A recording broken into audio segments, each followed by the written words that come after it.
Hello, Empowered Warriors. Welcome to another exciting May episode.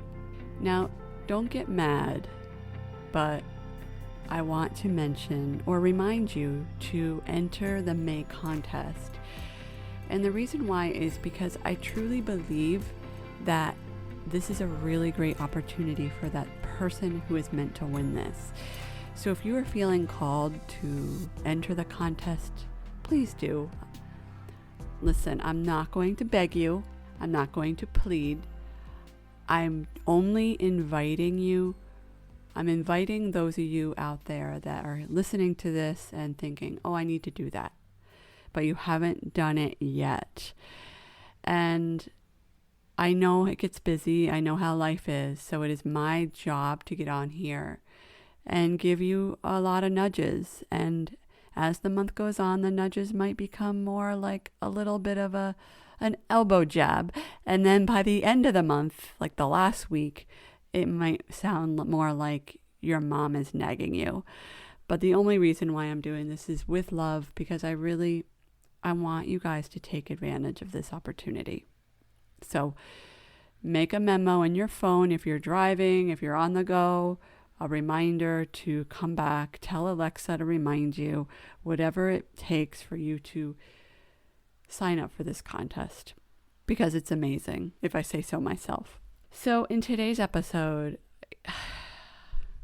this is something that has come up lately in my circle, where somebody asked in one of my groups, is TV bad for you?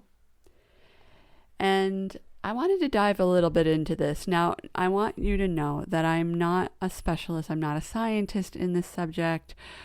I know probably what the average person knows about reading things about TV and the brain and everything, but I'm not actually going to go from that point. And you may or may not listen to this and actually be surprised at what you hear, because I am not a TV person. I did not grow up with a TV. I grew up in the 70s. My friends had TV, when HBO came out, whatever year it came out, 1980 or whatever, MTV, what was that, 1983? I didn't have any of those things. We didn't have cable. We got our first TV. I take it back. We did have a TV. We had black and white TV. And that was all we had from the time that I was born until I was 14. Or maybe, is that right? Yes, 14 years old. And when I was 14 years old, my grandparents, I think they would come to visit us from Indiana. And either they felt sorry for us or they themselves wanted to come and watch TV and did not want to watch TV on a black and white TV. But my parents I'm grateful that I grew up this way. I grew up not really with a lot of TV. And I watched, I think, the very basic TV shows on a black and white TV that was not upgraded until I was 14. So I watched Little House on the Prairie. I watched Mr. Rogers. I watched The Waltons. Now, I feel really old. Honestly, I talk about this and I still feel like I'm like 30. So when I say things like that, I'm like, oh my gosh, wow, that is a long time ago. But those were the shows I watched until I was 14. And I think my parents, we may have gotten cable. I don't remember. Or maybe it was just a colored TV set with an antenna. And we were able to get more channels. And I watched a little bit more when I was that age. But that's it. So throughout most of my adult life, I'm going to be perfectly candid, I've never been somebody that has watched a lot of TV. It hasn't honestly been of interest to me. It's not like, oh, I got to watch that. I feel like this subject comes up a lot in like the spiritual community and in the community of people who really want to change their life and transform and get out of their bad habits. So I wanted to address this today and offer you my perspective, because I feel like I'm coming from a place of neutrality. Like I really am, I'll be candid, I don't really care if you watch TV or you don't watch TV, because I don't have that in my identity to be for or against TV. But one thing that I've realized over time, and actually a friend said this to me a few years ago. I went over to her house and we were talking about TV, and, she's psychic and, works with that world a lot. And she said to me, she's like, and I've had a couple of really like intuitive psychic people say this to me, so it wasn't just her, where they said, I really enjoy TV because sometimes I just need that opportunity to shut off my brain. And I had one of my shaman, my previous shaman, she said the same thing to me, not necessarily about TV, but about her phone. She said she likes to go up in her room after she's had a really hard day of seeing clients because her work is energetically taxing. And she likes to just lay on her bed and play games on her phone. And that is how she de-stresses. Now, I have been more of a person that if I want to de-stress, classically, I am the person who will go lay in bed, or it wouldn't be TV. It would be going out and walking in the woods, or reading something, meditating, journaling really relaxes me. Listening to my binaural beats, I love that. But in the last 2 to 3 years, I have to say that I have really warmed up to TV. And I'm not somebody who watches a lot of it, but when I find a show that I love, I get really into it and I get really excited about it. So, and the other side of it is, like that one friend of mine said, it just turns off my brain. And I say this with caution because I feel like some of you might be out there listening saying, well, why would you want to do that and especially with the message that you're putting out there to use your brain to its fullest potential and to be aware of what you're putting in your brain and the habits that you create within your brain. Because as you probably already know, if you've listened to me for a while, you know that pretty much everything that we are in our lives is a result of the habits in our brain, the subconscious habits in our brain. So I won't go into that in detail, but I know I talked about it in a recent episode. I don't remember which one. Getting back to TV. For me, I started to get into the occasional show because, to be perfectly honest, I enjoyed it. It brought me joy, actually, to sit down and watch a TV show. Being aware. Now, I just want to put this side note because I think this is really, really important. And it's something that's often forgotten when it comes to vices, is being extremely intentional and aware of what you want to get out of it. Do you want to get like just a break? Just give your body and your mind a break for an hour or so. Then that's great. When it becomes problematic, just like anything, just like any addiction, right? And I'm sure you've heard me talk about this before. Even our thoughts are addictive until we deal with them. When it becomes an addiction is when it becomes problematic. So this is just an opportunity to check yourself. When you watch TV, are you doing it because you want to escape? Are you doing it because it gives you joy? It's entertaining. You really like the show. Maybe you laugh.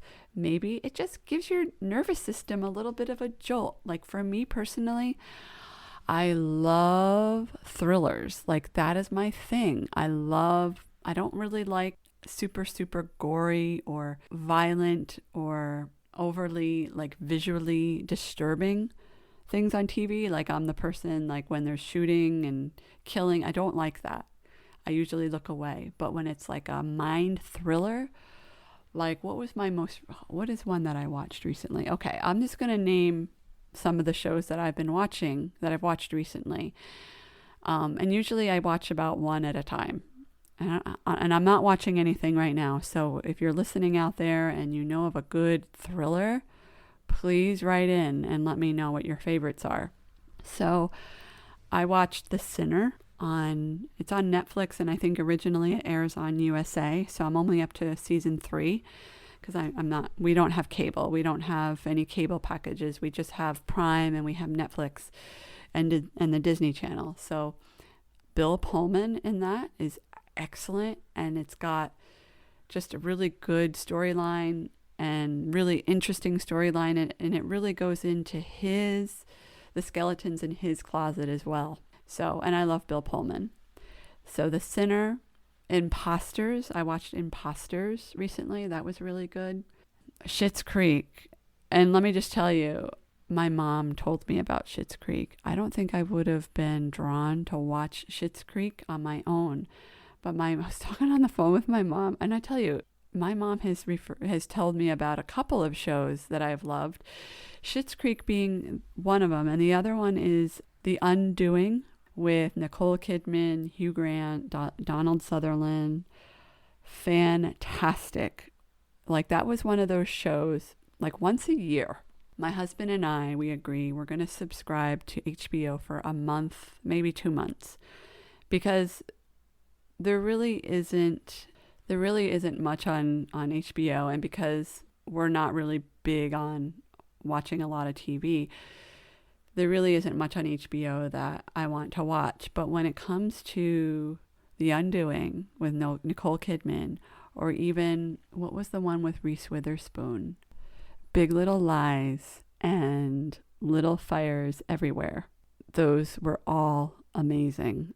And I am a sucker for those, I don't know, I'm reluctant to say chick flicks because I know my husband watched those shows with me too. I'm just really, when I see Reese Witherspoon and Nicole Kidman in anything, I am there. I'm signing up for HBO. She's got me, okay? Whatever it is, whatever magic Reese Witherspoon is doing to draw people like me in, it's working. And I know that she's an amazing businesswoman. So hats off to Reese Witherspoon. It's funny too, because when I was visiting my parents recently, we were trying to find a movie to watch, and we ended up watching Legally Blonde, the original. So good. Such a classic. So we subscribe to HBO, watch our shows, and then unsubscribe. Same with my husband. I never really liked Game of Thrones. That's just not my jam. I tried, not a fan of that, but we did the same with Game of Thrones. And another show I watched recently, I actually forgot about this until I was like looking up all these shows and getting the names, is Tell Me Your Secrets. And it's funny because I just watched that, I don't know, 2 months ago. That was really, really good. That was another thriller, woman's in a witness protection. I'm not going to go into a lot of detail. Witness protection program, angry mom trying to find her her daughter's killer. Just really, really good. And not too crazy disturbing, in my opinion. Now, whatever floats your boat, I think the key is, like I said, to be really intentional. What do you hope to gain from this? Is it entertainment, laughter, relaxation, whatever it is? And to also be aware of your intention. Again, intention, but be aware if it's starting to feel like an addiction, like if you're getting into the binging of the shows. Now, for me personally, my goal is to really watch no more than 2 at a time. I have been known to binge. My husband has given me a hard time about that, and that is something, I'm human. I'm just being completely transparent, because these types of shows just, they get my curiosity. They get my brain going. Like, there's a reason why TV shows are so successful, right? There's a reason why there's a reason why this kind of entertainment is successful. So again, don't do what I did. Set your intention when you're noticing that you want to get Netflix makes it so easy to go right into the next one. Cut yourself off, move your attention, whatever you need to do, turn off the TV, whatever it is, and do something else. And you'd be surprised that when you decide and declare that you're only going to watch something for 1 hour, maybe 2 hours, and then you cut yourself off and move your attention and do something else, your brain forgets. It's not like, oh, I got to go back, right? So, warriors, this is kind of a short episode. I don't really have more to say on this subject, but I just feel like I think what I really want to hone in on is like anything, right? Almost anything can be an addiction. Like, I love buying journals, and I love buying pens and markers and paper and stationery. Not really like the stationery you write letters on, but I like to go to Staples and buy like the different color tapes. And for me, that just brings me pleasure and joy. And I'll be completely honest, I used to buy these things and just hoard them in my art caddy and never use them. And then I realized, what is my intention behind hoarding? Like, so I can just look at them. So I started to become really intentional about my habits and hoarding and my addictions, because really there is no right or wrong until it's wrong for you. I mean, yes, there are the universal right things, or there are the universal wrong things when it comes to how we treat each other. But when it comes to right or wrong, I feel like society is so quick to judge about what is right and what is wrong. So my invitation is to align yourself and learn about yourself and who you are. Who are you? Who are you? Are you somebody that finds pleasure in watching an hour of TV every day and it just helps you? Or are you somebody that when you do watch TV, you realize, hey, it's turning off my creativity. Maybe I'm not going to watch TV right now. And that is another thing, right? There's a season for everything. So some people notice that they maybe watch more TV when they're in between projects, right? Especially for entrepreneurs. You just finished a big project. All right, let's just watch a movie or something, or let's catch up on some shows. So it's all about what is right for you. What is right for you? And my invitation to you is, if it's TV or if it's drinking a margarita or buying art supplies at Staples, what brings you joy? What gives you pleasure? What helps you relax? What entertains you? What fills your cup? And also setting an intention for what is causing you to want to do these things. And getting really, really crystal clear with that intention. And if you do that, then you're never going to feel bad again for your behaviors. And here's another thing about habits. If you make a mistake, so I just admitted to you that occasionally I binge on I'll watch 3 episodes of a show if I'm really enjoying it. And then I notice, I don't feel so good after sitting on the couch for 3 hours having this large screen in my eyes. And I notice, I feel that in my body, and I know it doesn't feel good. Same with phone addiction. Like, I always know when I'm at my limit with my phone, and I've really drawn really clear boundaries around my phone use and my computer use, because I know what it feels like. It feels icky. It literally has been starting to feel like, I don't want to say a stomach ache, but like how I would feel before I'm going to get nauseous. Like, kind of, I feel it in my sinuses. Like, I feel like kind of, I get a headache, or like my head's going to explode. And I know at that point that I've gone way, way too far. So what are your limits? What are your boundaries? What are the parameters that you set within yourself in order for you to have a successful life, in order for you to have a life of joy and pleasure and ease and well-being, in order to have a life of fire, of financial abundance and inner peace and radiance and energy balance? What is it, warriors? And really, only you know the answer to that. Only you know the answer to that. And with that, warriors, I hope that you enjoy the rest of your day, your evening, no matter where you are in the globe. I am so grateful for you. Remember to apply if it's May of 2021 and you're listening. And if it's after May of 2021, I don't think I'm going to be editing this contest out of the episode. So sorry about that, warriors. And until next time, take care. Thank you so much for listening to the Empowered Warrior podcast. It is an honor and a privilege to have you as a listener. If you've enjoyed listening to this podcast and would like to help others pave their pathway to freedom, end their disempowerment and suffering, and become an empowered warrior, please share this podcast with your friends and family. Also, it is my intention to help humanity grow and evolve to their highest potential. So if you really enjoy what you're hearing, please help me spread the word by leaving a review in iTunes. Thank you again, and I am so grateful to be able to serve you in this very exciting way.